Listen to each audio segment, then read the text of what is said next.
अस्सलाम वालेकुम, मैं हूँ डॉक्टर सईद शेख फिजियोथेरेपिस्ट। इस उम्मीद के साथ कि आप सब खैरियत से होंगे।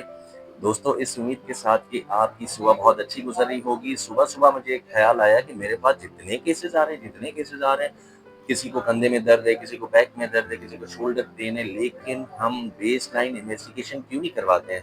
बेसलाइन इन्वेस्टिगेशन मीन्स कि विटामिन डी लेवल करवाना चाहिए, विटामिन बी12 करवाना चाहिए और यूरिक एसिड, ये मोस्ट इम्पोर्टेंट है। हर एक फिजियोथेरेपिस्ट को ये सोचना चाहिए कि मुझे ये 3 चीज़ें ज़रूर करवानी है। आज मैं बात करूँगा विटामिन डी लेवल पर कि विटामिन डी लेवल अगर कम हो तो क्या किया जाए? आप जो है वो फूड के साथ-साथ सप्लीमेंट्स भी लें। फूड कौन से हम ले सकते हैं? आजकल मार्केट में बनाना आया हुआ है, बनाना में काफ़ी अच्छे सोर्सेज़ हैं विटामिन डी लेवल के। योगर्ट आप इस्तेमाल कर सकते हैं, चीज़ इस्तेमाल कर सकते हैं, फिश इस्तेमाल कर सकते हैं, बीफ का लिवर इस्तेमाल कर सकते हैं। इसमें काफ़ी हद तक विटामिन डी की अच्छी सोर्स आपको मिल जाएगी। उसके अलावा अगर विटामिन डी लेवल फ़ौरन से बॉडी में अप करना है तो उसके आप सप्लीमेंट इस्तेमाल कर सकते हैं जिसमें ओपीडी डी, सनी डी या जो है इंड्रॉप डी, इस तरह 2 लैग आईयू के साथ इस्तेमाल कर सकते हैं। ऑसनेट डी टेबलेट डेली इस्तेमाल कर सकते हैं।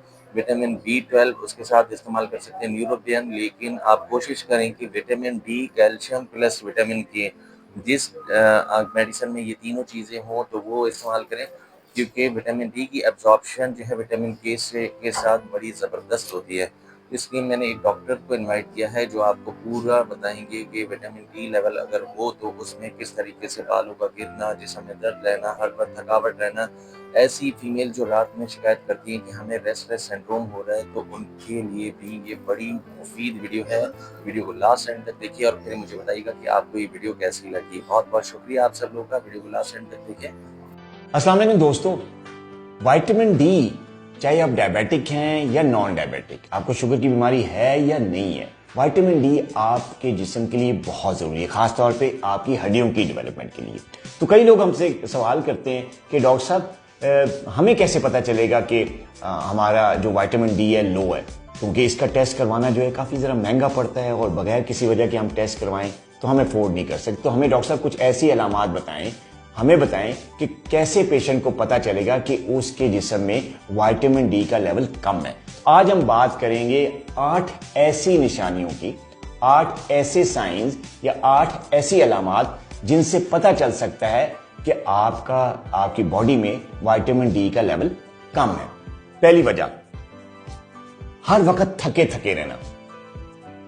24/7 आप हर वक्त जो है आप थके हुए रहते हैं, चाहे जो भी काम कर रहे हैं आपको थकावट की वजह से उस काम में आप स्लो हैं और आपसे काम नहीं हो रहा, तो इसकी वजह विटामिन डी कम होना हो सकता है। नंबर 2, शॉर्टनेस ऑफ ब्रेथ, सांस का फूलना। जरा सा चलने से या सीढ़ियां थोड़ी सी चढ़े तो सांस फूलने लग गया। इसकी कई और वजूहत भी होती है, लेकिन बड़ी वजह विटामिन डी की कमी भी है। तो अगर आपका सांस फूलता है मामूली से वॉक से भी या थोड़ा सा चलने से भी, थोड़ा सीढ़ियां चढ़ने से, तो हो सकता है कि आपको विटामिन डी की कमी का सामना हो। तीसरी चीज, रेस्टलेस लेग सिंड्रोम। बिस्तर पर लेटते ही आपकी टांगों में बेचैनी हो जाती है, आपको टांगे हिलाना पड़ती हैं, जिसकी वजह से आपकी नींद भी डिस्टर्ब होती है, जिसकी वजह रेस्टलेस लेग सिंड्रोम होती है। उसकी वजह विटामिन डी की कमी भी हो सकती है। चौथी, बाल गिरना। जिन लोगों को विटामिन डी की कमी होती है तो उनके बाल बड़े कमजोर होते हैं, थिन होते हैं और वो अक्सर गिरते हैं। तो अक्सर जो विटामिन डी की कमी के लोग होते हैं वो हमें जो प्रेजेंट करते हैं जिस सिम्टम के साथ, वो हेयर फॉल है।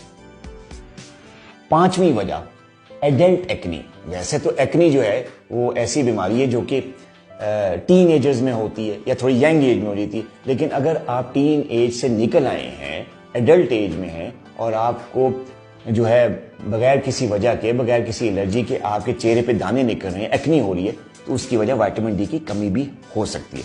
छठी बड़ी वजह, हार्ट पैल्पिटेशंस है। आपकी दिल की धड़कन अचानक जो है वो तेज तेज आपका दिल धड़कता है, आपको पता चल रहा है कि आपकी हार्ट बीट तेज हो रही है, जिसको हम हार्ट पैल्पिटेशंस कहते हैं। इसकी वजह विटामिन डी की कमी भी हो सकती है। सातवीं वजह जो है वो है आपकी जो थ्रोट होता है उसमें आपको फीलिंग हो रही हो कि आपके गले में कोई चीज अटक रही है, कि आप होता है ना बाज़ औक़ात बंदा कोई ऐसी चीज खाता है जो ऑयली होती है, या मछली का कांटे वाली अगर कोई चीज है या कोई चिकन बोन फंस गई गले में, तो लगता है यार कोई चीज अटक रही है गले में।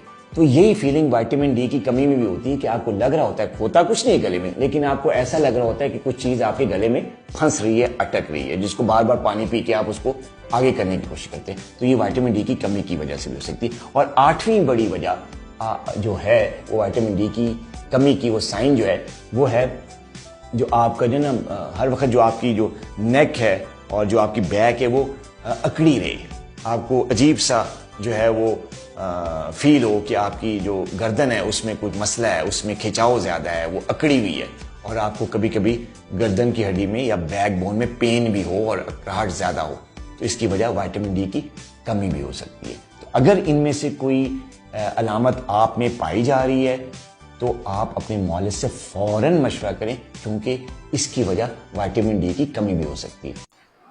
दोस्तों, जैसा कि आपने सुना कि विटामिन डी लेवल की कितनी इम्पोर्टेंस है हमारे जिस्म में और किस तरीके से ये मुख्तलिफ़ किस्म की जो वजूहात जो हमें कभी समझ में नहीं आती कि बाल क्यों गिर रहे हैं, और जो है यहाँ पर जैसे मछली का जो कांटा, जैसे डॉक्टर साहब ने बताया कि मछली का कांटा फंस जाता है, इस तरीके से जो है वो डिफरेंट जो है आपके साथ मसाइल पैदा होते हैं। रात के टाइम आपको नींद नहीं आती, सिर्फ़ और सिर्फ विटामिन डी लेवल की कमी की वजह से। दोस्तों, अपना ख्याल रखें, कोशिश करें कि नेचुरल सोर्सेस ऑफ हीट जैसे सनलाइट, सुबह-सुबह में जो रोशनी होती है उसका इस्तेमाल करें।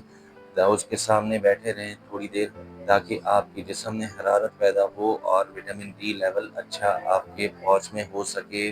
सप्लीमेंट का इस्तेमाल करें, फूड का इस्तेमाल करें, जो आपको मैंने बताया कि कौन-कौन सा फूड इस्तेमाल कर सकते हैं। उम्मीद करता हूँ आपको वीडियो अच्छी लगी होगी। मेरी वीडियो को लाइक करें, शेयर करें, सब्सक्राइब करें। अल्लाह हाफ़िज़।